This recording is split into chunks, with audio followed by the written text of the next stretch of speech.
बड़ी खबर आप तक पहुंचाते हैं। अमेरिकी उपराष्ट्रपति जो भारत के दौरे पर हैं, उन्होंने पहलगाम हमले की निंदा की है। जेडी वेंस की ओर से पहलगाम में ये जो आतंकवादी हमला हुआ है, उन्होंने इसकी निंदा की है। भारत दौरे पर हैं उपराष्ट्रपति यूएस के जेडी वेंस। उन्होंने कड़े शब्दों में निंदा करते हुए जो मृतक हैं उनके परिजनों के प्रति अपना दुख जाहिर किया है और पहलगाम में हुआ हमला भयावह है, ये कहा है जेडी वेंस ने।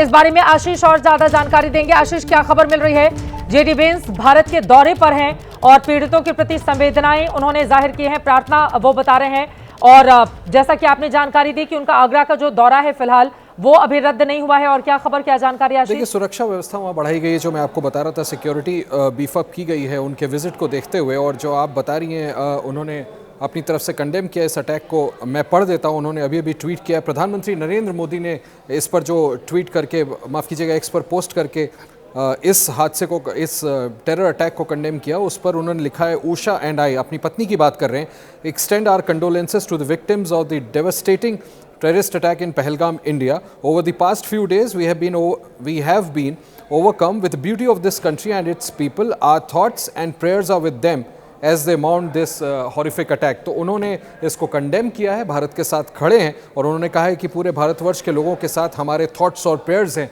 जैसा मैंने आपको बताया, चित्रा के प्रधानमंत्री मोदी ने जो एक्स पर पोस्ट किया था इस हमले के बाबत, उसको उन्होंने कोट करते हुए अपनी तरफ से कंडोलेंस भी दी है और इस बारबैरिक अटैक को कंडेम भी किया। ठीक है आशीष, मैं आऊंगी आपके पास। ये तस्वीरें लगातार हम दिखा रहे हैं, सुरक्षा के कड़े और बड़े इंतजाम किए गए हैं और दूसरी तरफ गृह मंत्री लगातार बैठकें कर रहे हैं। श्रीनगर के भीतर ही उनकी मौजूदगी है, आज रात वहीं रुकेंगे। और कल सुबह पहलगाम में हुए इस आतंकवादी हमले को लेकर क्या प्लान ऑफ एक्शन है सरकार का, किस तरह से आतंकवादियों को मुंहतोड़ जवाब दिया जाएगा, क्योंकि अभी तक जिन आतंकवादियों ने हमला किया है वो पकड़ में नहीं आए हैं। ऐसे में दहशतगर्द दोबारा से फिर कहीं और हमला नहीं करे, उसको रोकने की चुनौती भी इस वक्त है। काफी घुप अंधेरा इस वक्त पहलगाम में है। सुरक्षा बल जो सर्चिंग ऑपरेशन चला रहे हैं, उनके सामने भी कड़ी और बड़ी चुनौती मौजूदा वक्त में है।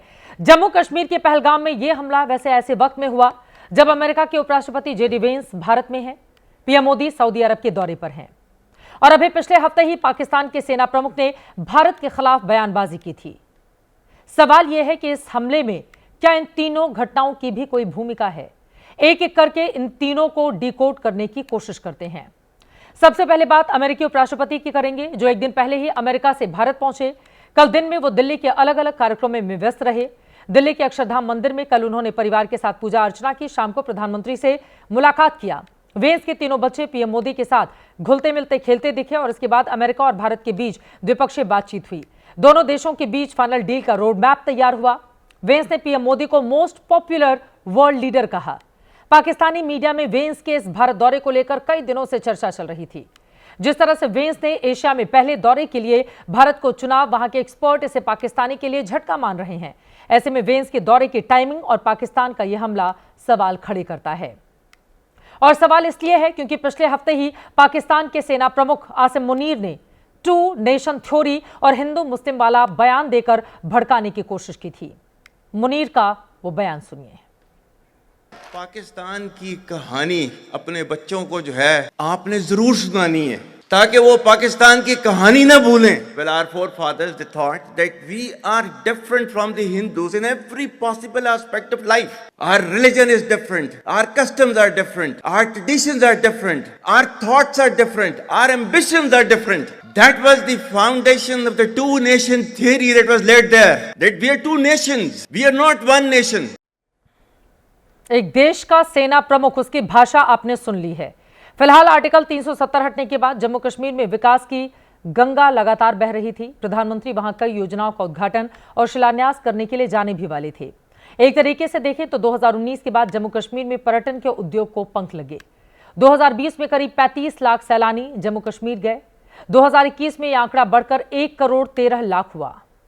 2022 में 1 करोड़ 88 लाख सैलानी जम्मू कश्मीर पहुंचे थे। 2023 में यह आंकड़ा बढ़कर 2 करोड़ 11 लाख पहुंच गया। 2024 में रिकॉर्ड टूटा आंकड़ा 2 करोड़ 35 लाख को पार कर गया। और अब तक यही इतिहास रहा है कि कभी किसी आतंकी संगठन ने कश्मीर घूमने के लिए पहुंचे पर्यटकों को इस तरह से निशाना नहीं बनाया था। अब इस घटना के बाद कश्मीर के टूरिज्म सेक्टर पर असर पड़ सकता है। कश्मीर के नेता यही कह रहे हैं कि पाकिस्तान नहीं चाहता कि कश्मीर में टूरिस्ट बढ़े। पाकिस्तान नहीं चाहता है कि कश्मीर में टूरिज्म बढ़े। वो अपनी पुरानी लाइन लेके बढ़ा है कि शायद वो कश्मीर में अब भी चाहता है कि यहाँ टूरिज्म को फरोग दे। 22 रन पहलगाम में जो अटैक हुआ, जो ग्रुप ऑफ टूरिस्ट जिनके साथ कुछ लोकल्स भी थे, ये टूरिस्ट और लोकल्स पे ही अटैक नहीं, ये जम्मू कश्मीर की इकानमी पे अटैक है, कश्मीर के आम नागरिक पे अटैक है, कश्मीर के आम नागरिक के रोजी पे, रोटी पे, उन पे उस पे अटैक है। ये शायद पाकिस्तान चाहता है कि वो इस बार अमरनाथ की यात्रा में भी कुछ खलल डालने की कोशिश करे। इससे बड़ा दुश्मन कोई कश्मीरियों का नहीं हो सकता। ये चाहते हैं ये लोग कि यहाँ से टूरिस्ट निकल जाए और कश्मीरी जो है वो बगैर कमाई के, बगैर किसी चीज़ के जो है गुलाम बन के रहे। ये हमारे बच्चों के दुश्मन हैं, हमारी आने वाले नस्लों के दुश्मन हैं, ये टेररिस्ट लोग हैं। अमरनाथ यात्रा की भी शुरुआत होने वाली है जुलाई महीने से। उसके ठीक पहले उस हिस्से में रौनक बढ़ जाती है। पहलगाम में बेस कैंप बनाया जाता है और उसी रास्ते से गुजरते हुए अमरनाथ के यात्री आगे बढ़ते हैं, लेकिन स्थानीय लोगों को बड़े पैमाने पर रोजगार मिलता है और पूरे 1 साल की कमाई सिर्फ इन्हीं 3-4 महीनों में उनकी हो जाती है। लेकिन जरा सोचिए, इस अटैक के बाद अब उनकी जिंदगी किस तरह से बदलेगी। हमारे संवाददाता आसिफ कुरैशी लगातार ग्राउंड जीरो से रिपोर्टिंग कर रहे थे। जिस वक्त यह हमला हुआ उस दौरान कई सैलानी अपने घरों को वापस लौट रहे थे। सुनिए। मैंने जिंदगी में पहली बार सुना है कि यहाँ पे कुछ ऐसा हुआ है। हमारी ये बदकिस्मती है कि ये यहाँ पे हुआ है। तो क्या आपको इसके बाद पुलिस ने यहाँ से पर्यटकों को निकलने के लिए कहा या टूरिस्ट खुद जा रहे हैं? वो पता नहीं, मैं तो ऊपर हाट पे ही था, तो मैं हाट अपनी वहाँ पे आज कोई था नहीं। मेरा एक ग्रुप आने वाला था, वो आए मतलब रास्ता बंद गया, कैंसिल हो गया। तो मैं ऊपर हाट बंद कर रहा था तो सुनने में आ रहा है कि टूरिस्ट खुद जा रहे हैं। कहाँ से हैं? आपका नाम? परवेज कहाँ से हैं? हम लुधियाना से हैं। लुधियाना से। तो कहाँ जा रहे हैं? अब हम वापस जा रहे हैं। वापस क्यों? जो यहाँ माहौल थोड़ा वैसा हुआ है उसकी वजह से जा रहे हैं। तो इस टाइम आप कहाँ निकल रहे हैं? इस टाइम ना हमारे घर से भी फोन आ रहा है कि ये थोड़ा माहौल ऐसे करके है, तो आप निकलो। हमारी उधमपुर से कल की ट्रेन है, तो हम जस्ट उसी के लिए जा रहे हैं यहाँ से। अब तो आप रुक रहे थे कि अभी इस घटना? हमने कल चेकआउट करना था होटल से, मगर अब जैसे माहौल खराब है, हमारे घर वाले वहाँ पे बैठे हैं लुधियाना में, उनको हो रही है फिक्र की जल्दी आओ, तो अभी इसीलिए हम टैक्सी स्टैंड जा रहे हैं। वहाँ से जो भी मोड ऑफ ट्रांसपोर्टेशन मिलेगा उससे हम निकल जाएंगे। तो जब आपने इस घटना के बारे में सुना तो आप कहाँ पे थे, क्या कर रहे थे? हम तो अपना होटल में बैठे थे, लंच कर रहे थे उस टाइम। हम अपना यहाँ पर अस्पताल है, उस समय भी उसमें भी बहुत प्रॉब्लम है। अस्पताल भी कोई वहाँ अगर कोई भी थोड़ा ही जख्मी होगा उसको रेफर करता है वहाँ पर नीचे, क्योंकि हमारा अस्पताल अच्छा होना चाहिए। यहाँ पर हमारा टूरिस्ट हमारा जान है, हमारा टूरिस्ट के ऊपर धंधा है।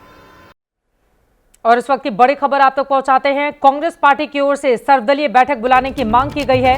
पहलगाम आतंकी हमले पर सर्वदलीय बैठक की मांग कांग्रेस पार्टी की ओर से की गई है। कांग्रेस के नेताओं ने इस आतंकी हमले की निंदा की है। और अब खबर यह है, कांग्रेस ने सर्वदलीय बैठक बुलाने की मांग की है। आशीष सिंह और ज्यादा जानकारी देंगे। आशीष। जी हाँ, बिल्कुल चित्रा। जयराम रमेश जो कि कम्युनिकेशन हेड है, आप जानती हैं, उन्होंने ये एक्स पर पोस्ट करके कहा है कि this is a time for exhibiting a cohesive collective will. The union government should immediately call an all party meeting and take all political parties into confidence। ज़्यादा इंपॉर्टेंट बात है, वो ये कहते हैं this attack can not end must not go unanswered effectively. कम से कम एक कोहेजन की बात कर रहे हैं और ये मांग की है कि सर्वदलीय बैठक जल्द से जल्द बुलाए केंद्र सरकार, ताकि सभी दलों को भरोसे में लेकर के इस पर क्या जवाब देना है पाकिस्तानी आतंकी गुटों को, उसका निर्णय किया जाए। तो कांग्रेस की तरफ से ये मांग की गई है कि सर्वदलीय बैठक सरकार जल्द से जल्द इस पर बुलाए। और इसके पहले सर्जिकल स्ट्राइक और एयर स्ट्राइक दुनिया देख चुकी है, जब पाकिस्तान के घर में घुसकर उसको उसी की भाषा में जवाब दिया गया था। क्या आगे आने वाले वक्त में आशीष ये माना जा सकता है कि इसी तरह का कोई करारा जवाब पाकिस्तान को दिया जाए? क्योंकि अगर वहां के सेना प्रमुख हिंदू मुसलमानों की बात करेंगे, द्विराष्ट्र सिद्धांत की बात करेंगे, मुस्लिमों को याद दिलाएंगे कि अगर वो मुसलमान है तो फिर क्यों है और उनका एजेंडा क्या है, क्या यह माना जा सकता है जिस तरह की टारगेट किलिंग हुई है पाकिस्तान का हाथ और उसके बाद उसको उसी भाषा में जवाब दिया जाएगा? देखिए, ये तो बिल्कुल भारत ने ट्रेंड सेट कर रखा है। खुद चित्रा आप जानती हैं, प्रधानमंत्री मोदी ने एक बार नहीं कई बार कई फोरम से कहा है कि ये नया भारत है और घुस करके मारेगा अगर आप भारत पर के खिलाफ अग्रेशन करेंगे। आज का ही हम एग्जाम्पल देख लेते हैं। प्रधानमंत्री सऊदी अरेबिया का दौरा कर रहे हैं और जब उनको इस बारे में ब्रीफ किया जाता है, नेशनल सिक्योरिटी एडवाइजर उनके साथ वहां पर हैं, उसके बाद वो तुरंत बात करते हैं होम मिनिस्टर से, उनसे कहते हैं कि आप तुरंत वहां जाएं। सिक्योरिटी रिव्यू मीटिंग बुलाई जाती है, निश्चित तौर पर कोई ना कोई बड़ा मुंहतोड़ जवाब पाकिस्तान को दिया जाएगा और एक बार फिर भारत ये स्पष्ट कर देगा कि अगर आप हमारी धरती में घुस करके ऐसा कुछ करने की हिमाकत करते हैं तो जरूर भारत उसका जवाब देगा। मुझे लगता है कि उसको स्ट्रैटेजाइज किया जाएगा हाईएस्ट लेवल पर, उस पर जरूर प्रधानमंत्री नरेंद्र मोदी, होम मिनिस्टर या नेशनल सिक्योरिटी एडवाइजर कुछ ना कुछ ऐसा खाका जरूर तैयार करेंगे कि पाकिस्तान और पाकिस्तान की एजेंसीज को इस बार फिर पहले जैसा, जो आप एग्जाम्पल दे रही हैं, भारत ने जिस तरह से बालाकोट हमले में या पहले उड़ी में पाकिस्तान को जवाब दिया था, उस तरह की कोई बड़ी कार्रवाई मुझे लगता है भारत जरूर करेगा और भारत को करना भी चाहिए। आशीष, मैं फौरन लौट रही हूं आपके पास। हमले के बाद हमारे संवाददाता आसिफ कुरैशी सबसे पहले पहलगाम पहुंचे, वहां उन घोड़े खच्चर वालों से उन्होंने बातचीत की जिन्होंने वहां पर पहुंचने वाले सैलानियों के बारे में पूरी जानकारी विस्तार से दी। हर रोज करीब 10,000 लोग वहां पर पहुंचते हैं, आज भी भीड़ उतनी ही ज्यादा थी।